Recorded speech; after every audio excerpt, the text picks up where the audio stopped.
Hi, this is Jayanthi.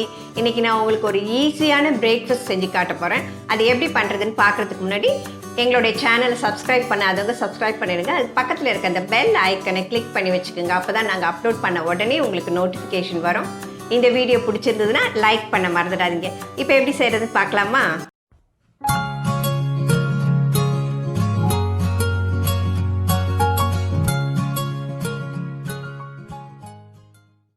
Maida 200 grams, தேங்காய் 1/2 cup, sugar தேவையான அளவு, நாட்டு சர்க்கரை தேவையான அளவு, ஏலக்காய் பொடி, உப்பு தேவையான அளவு. பிரேக்ஃபாஸ்ட் செய்கிறதுக்கு நான் ஒரு அகண்ட பாத்திரத்தில் 3/4 திட்டத்துக்கு தண்ணி ஊற்றி இதை கொதிக்க விட்டுக்கிறேன். இது ரொம்ப ஈஸியாக செஞ்சிடலாம். இந்த தண்ணி கொதிச்சுட்டு இருக்கட்டும், அதுக்குள்ளே நம்ம மாவு பிசைகிறதுக்கு ரெடி பண்ணிக்கலாம். இப்போ நான் ஒரு மிக்சிங் பவுலில் 200 கிராம்ஸ் நான் மைதா மாவு எடுத்திருக்கேன். இதுக்கு தேவையான அளவுக்கு உப்பு போட்டு நம்ம பூரி மாவு பிசைகிறது மாதிரி நல்லா டைட்டாக பிசைஞ்சிக்கணும். கொஞ்சம் கொஞ்சமாக தண்ணி ஊற்றி நம்ம பிசைஞ்சிக்கலாம்.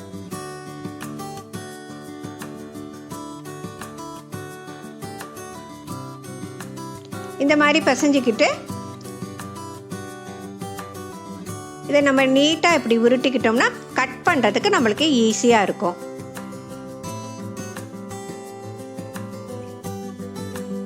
இப்போ இதை மாதிரி சின்ன சின்ன போர்ஷனாக நம்ம வெட்டி வச்சுக்கலாம்.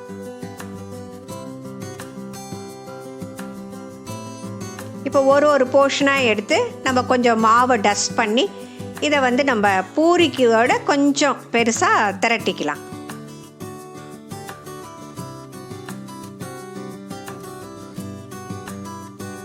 இப்போ இதை மாதிரி திரட்டிக்கிட்டு ஒரு மூடியை வச்சு நம்ம கட் பண்ணி எடுத்துக்கலாம். பூரி சைஸுக்கு நம்ம இது மாதிரி கட் பண்ணிக்கிட்டோம்னா எல்லாமே ஈவனாக ஒரே சைஸாக இருக்கும், பார்க்குறதுக்கும் அழகாக இருக்கும். அப்புறம் நீங்கள் இதை மெலிசாவும் தட்டக்கூடாது, ரொம்ப திக்காகவும் இருக்கக்கூடாது, மீடியமாக இருக்கணும். இதே மாதிரி எல்லாத்தையும் செஞ்சுக்கலாம்.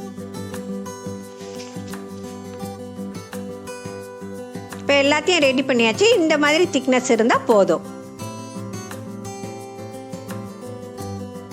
தண்ணி நல்லா கொதிச்சு வரும்போது நம்ம பூரி மாதிரி திரட்டி வச்சுருக்கிறோம்ல, இதை நம்ம கொதிக்கிற தண்ணியில் போட்டு நல்லா வேக விடணும். 2 மினிட்ஸில் இது வெந்துடும். இதை ஹையிலேயே வச்சு தான் நீங்கள் வேக விடணும். ஒன்றோட ஒன்று ஒட்டாமல் நீங்கள் ஒரு கரண்டியை வச்சு இப்படி தள்ளி விட்டுக்கலாம். இப்போ இது நல்லா வெந்து வந்துடுச்சு. உங்களுக்கு எப்படி வெந்து வந்துடுச்சுன்னு தெரியும்னா, இது மேலே மிதக்கும். அந்த மாதிரி சமயத்தில் நீங்கள் எடுத்து தனியாக ஒரு பிளேட்டில் வச்சிடலாம். இதை ஜல்லி கரண்டியால் எடுத்திங்கன்னா உங்களுக்கு ஈஸியாக இருக்கும் எடுக்கிறதுக்கு. இப்போ நம்ம பாக்கி இருக்கிறதையும் வேக விட்டுடலாம். இதுக்கு பேர் மல்லிதான்னு சொல்லுவாங்க. இதை எங்கள் இன்லாஸ் வீட்டில் பண்ணுவாங்க, ரொம்ப நல்லாயிருக்கும். இப்போ நான் இதுக்கு ஒரு 3 டீஸ்பூன் அளவுக்கு சுகர் எடுத்து வச்சுருக்கேன். அதில் 3 டீஸ்பூன் அளவுக்கு நான் தேங்காய் துருவலை போட்டு இதுக்கு கொஞ்சம் ஏலக்காய் பொடியும் போட்டு மிக்ஸ் பண்ணி நம்ம வேக வச்சுருக்கிறதுக்கு உள்ளார வச்சு மடித்து சுட சுட இதை செஞ்சு சாப்பிட்ணும். செஞ்சிட்டு இருக்கும்போதே காலி ஆகிடும், அவ்வளோ நல்லாயிருக்கும். இதை நீங்கள் இதை மாதிரி செஞ்சு பாருங்கள். இது நாட்டு சர்க்கரையில் கூட நீங்கள் செய்யலாம், இல்லை வெல்லம் கூட வச்சு பண்ணலாம். இது நல்ல ஹெல்த்தியான ஒரு பிரேக்ஃபாஸ்ட்டு. நம்ம பாயில் பண்ணுறோம், அதனால் ஃபில்லிங்காக இருக்கும். ஆனால் இந்த எண்ணெய் எல்லாம் இல்லாததுனால நல்லாவும் இருக்கும் நம்மளுக்கு.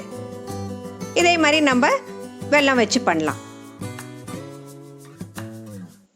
நான் சொன்ன மாதிரி உங்களுக்கு நாட்டு சர்க்கரை வச்சு பண்ணி காட்டுறேன் பாருங்கள். நம்ம இட்லி தோசைக்கெல்லாம் போடலைன்னா கூட நம்ம உடனே மார்னிங் ஏஞ்சி இதை மாவை பிசைஞ்சு தண்ணி கொதிக்க வச்சு கடகடன்னு பண்ணிடலாம். பிள்ளைங்களுக்கும் ஒரு டிஃப்ரெண்ட்டாக இருக்கும். இந்த பிரேக்ஃபாஸ்ட்டு ரொம்ப நல்லா இருக்கும்.